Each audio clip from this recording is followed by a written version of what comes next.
Fala, rapaziada. Videozinho aqui do Chico Garcia falando sobre o jogo de hoje à noite do Corinthians. Jogo onde a gente tem que virar um placarzinho de 3-0 e infelizmente o Garro acabou sendo dúvida pra hoje, né? Bora ver o que o Chico tem pra falar pra gente e depois a gente faz a resenha aí sobre o que ele tá falando. Deixa um like e se inscreve no canal, antes de mais nada. O link do canal do Chico tá na descrição. Qual a melhor escalação para encarar o Barcelona diante das dificuldades e da necessidade que o Corinthians tem de fazer o resultado?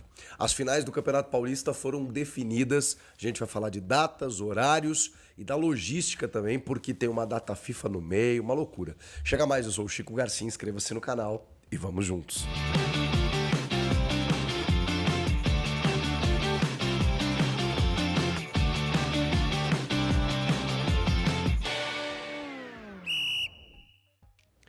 E como prometido, vou dar o meu palpite ao final desse jogo, já que a partida é agora, nessa quarta-feira.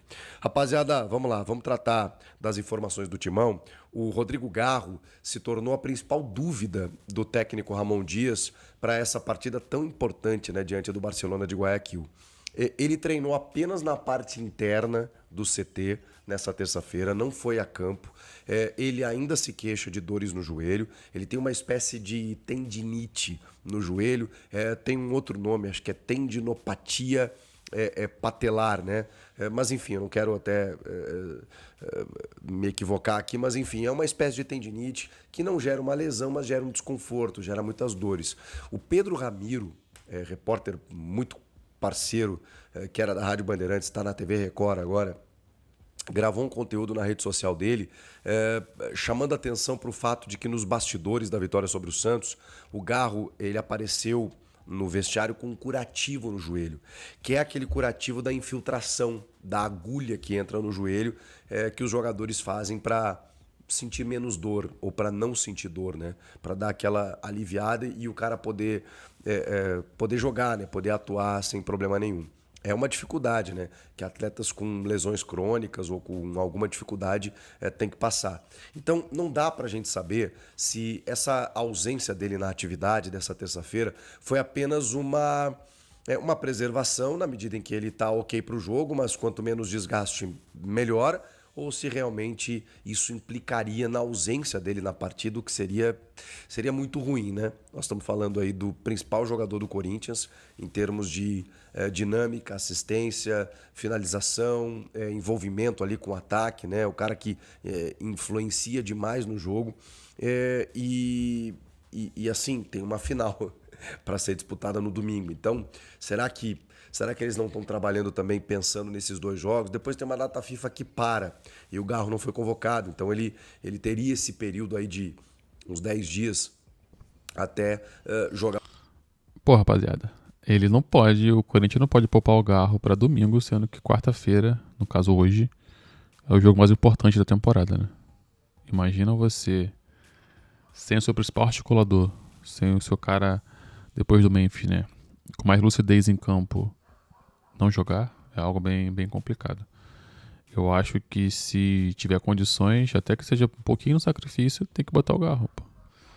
Não tem condição de jogar sem um Garro hoje, com a gente precisando fazer pelo menos 3 gols para ir pros pênaltis. Então, se for poupar para domingo pensando no Paulista, eu acho que, enfim, acho isso errado, né? Vamos lá. Jogar o jogo da volta, né? Então, talvez o Garro, e é gramado sintético, né? E assim, não quero aqui também ser leviano a respeito disso, mas a gente sabe que tem um impacto diferente, impacto mesmo, né? O jogo no gramado sintético, né? Essa primeira partida no Allianz, já vou falar detalhadamente aí das finais do Paulista com o Palmeiras, mas a gente sabe que o joelho, essas lesões mais ligamentares, mais de joelho, de tornozelo, elas são mais recorrentes no gramado sintético, né? Então, cara, se ele tiver com alguma propensão, né, de lesão, é um negócio complicado. Enfim, vamos pro fato, né? O resto é especulação. Ele não treinou na parte interna, na verdade, né? Não treinou no campo com bola e virou uma dúvida do técnico Ramon Dias para esse jogo diante do Barcelona de Guayaquil.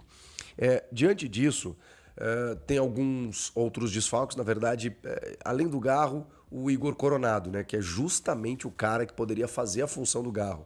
E aí, putz, que azar, né? porque o Coronado começou o ano recebendo mais oportunidades. A galera até pegou no pé em alguns momentos, em outros ele foi importante. Aí o Garro volta para o time e o Coronado não aparece mais. Aí você pensa, pô, não deu sequência para o Coronado e tal. Aí nesse momento, que talvez ele pudesse ter uma rodagem maior, uma minutagem maior, o cara não pode jogar porque tá com uma lesão muscular. É difícil, é uma pena. O Corinthians, nesse treinamento, treinou bolas paradas, pelo menos pela informação da assessoria de imprensa, né? O que é fundamental, especialmente a defensiva, e penalidades. Vamos lá. O Corinthians precisa de 3 gols de diferença para levar a decisão para os pênaltis. Poxa, 3-0, né? Se fosse 2. Mas vamos lá que sem pessimismo aqui, né? 3 gols de diferença leva a decisão para os pênaltis e o elenco treinou penalidades também nessa terça-feira. Penalidades tem que treinar sempre, né? Mas vamos lá. Hugo no gol, Mateuzinho na lateral direita, a dupla de zaga, Félix Torres e Gustavo Henrique, que está meio que fixada como uma dupla titular. E na lateral esquerda, falei que era só o Coronado, né? O Fabrício Angileri, né? Que acaba sendo um desfalque. Mesmo que ele não esteja inscrito na Libertadores, já falamos sobre isso, né? Hoje ele é titular absoluto. Então, trata-se de um desfalque, sim. E aí, o Ramon tem o Hugo e o Matheus Bidu. É uma tendência que ele escalhe o Matheus Bidu, né? Até porque o Corinthians será propositivo no jogo, né? Ele precisa buscar o ataque, ele precisa estar depois da linha divisória do gramado. E o Hugo não oferece isso, mas também não pode se expor, porque o Barcelona sabe que ao fazer um gol, ele praticamente inviabiliza qualquer tipo de reação do Corinthians. E o Bidu tem esse problema no aspecto defensivo. Meio de campo, a formação que foi definida contra o Santos, né? O Ranieri de primeiro volante, o Martínez pelo lado direito, o Carrilho pelo lado esquerdo e o Rodrigo Garro na ponta do losango, se ele jogar com o Memphis e o Yuri no ataque. A possibilidade, caso o Garro não jogue, talvez seja do Romero. O Romero que vem entrando bem nas partidas e tal. É curioso que o Thales Magno vem perdendo espaço, né? Pelo menos nessa primeira opção do Ramon. E olha que ele é hoje o vice-artilheiro do time na temporada, né? Porque o Yuri passou ele, mas até então ele era um artilheiro máximo. Mas ele tem jogo aí que ele nem entrou. Será que os caras já sabem que não vão ficar com ele? Que ele, eu sei que o custo dele é muito alto, mas o Corinthians estava tentando uma renovação até o final do ano, pelo menos, né? Ou até o meio do ano que vem, mais um ano de empréstimo junto ao time dele lá nos Estados Unidos, mas não sei. Será que já é um indicativo de que o Corinthians já não conta tanto assim com ele? Porque o Romero meio que puxou essa fila, né? Passou na frente, digamos assim. E tudo bem, o Romero, especialmente na Neoquímica Arena, é um cara que tem jogado bem, tem entrado bem e tem deixado a sua marca, né? Então, provavelmente o Romero seja a primeira opção. O Romero entrando no time, o Memphis, ele volta. A gente falaria de um 4-3-3, né, com 3 atacantes, mas ele jogaria um pouco mais na faixa central, como ele fez em alguns momentos no Paulista, fazendo a função do Garro. Não necessariamente com a característica do Garro, mas fazendo a função atrás do ataque, né, vindo de trás para finalizar, combinando jogadas, e o Romero e o Yuri se alternando lá na frente, né? Muitas vezes o Romero ataca o espaço como 9, o Yuri também, às vezes o Yuri cai pelos lados, enfim. Eles se entenderam bem quando isso aconteceu. E o Memphis sendo esse cara vindo ali para combinar um pouco mais de trás. Seria essa a alternativa caso o Rodrigo Garro não jogue. A gente vai ter que esperar até a hora do jogo para tirar essa dúvida, né?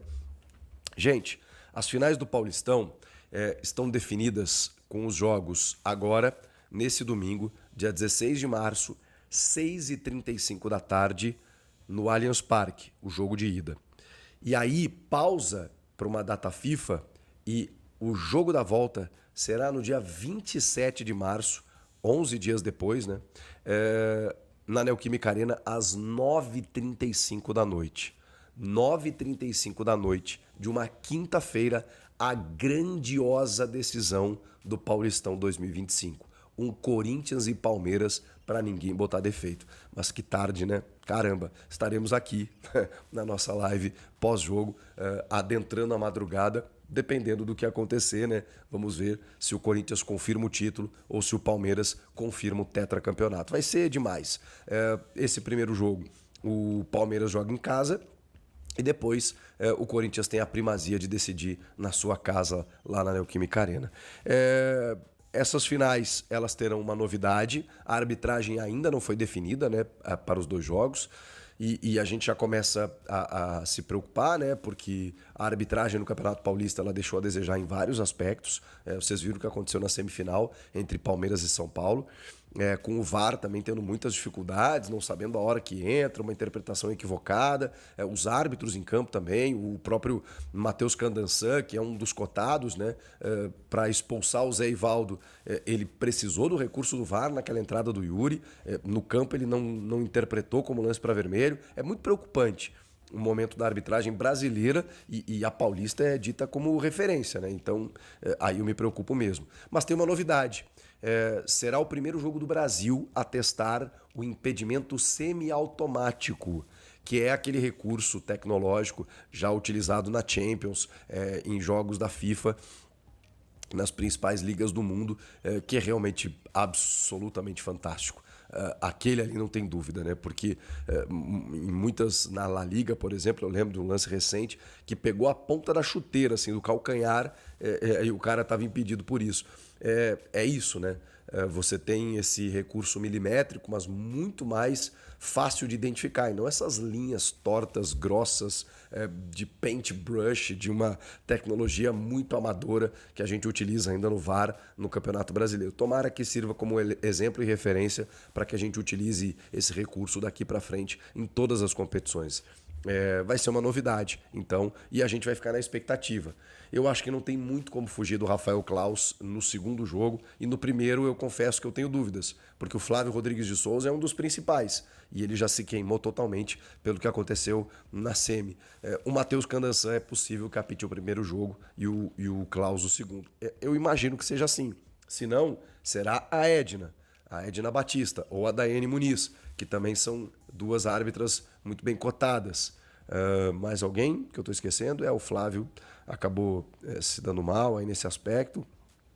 Bom, tem o Vinícius Araújo e tal, tem o João Vitor Gobi, mas eu acho que eles estão numa escala inferior. Eu acho que não vai ter como fugir de Rafael Claus e no primeiro jogo talvez o Candançan. Gente, vamos falar sobre... eu queria referir um dado muito interessante do Ramon, né? Ele completou 50 jogos na partida diante do Santos. A comissão técnica tem 51, né? Porque o Emiliano treinou uma partida diante do Atlético Goianiense. E o Ramon ele completou esses 50 jogos com 63% de aproveitamento. É um aproveitamento dos maiores assim do século.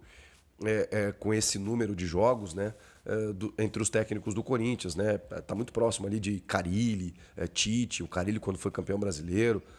Realmente os números são bons, apesar das eliminações nas Copas e de algumas inventadas que ele dá, ele tem números positivos. Desses 50 jogos são apenas 10 derrotas. É pouco, né? Por isso que o aproveitamento é tão bom. São 27 vitórias. E tem um mérito realmente que é transformar, né, o Química Arena. Isso quem transformou é o torcedor, né? Mas eu sempre lembro, né, que há alguns anos, infelizmente, o time era tão difícil, né, que nem em casa conseguia agradar o torcedor, né? Conseguia corresponder esse amor do torcedor. Hoje não. Hoje o time do Ramon, pelo menos dentro de casa, ele resolve muitas coisas, mas precisa de um resultado significativo para avançar e entrar na fase de grupos da Libertadores. É o grande desafio do ano para o Corinthians já nesse mês de março, já nesse dia 12 de março. Eu fiquei de dar o palpite para vocês e referi no vídeo de ontem que eu estava com aquele sentimento de que o Corinthians ia classificar.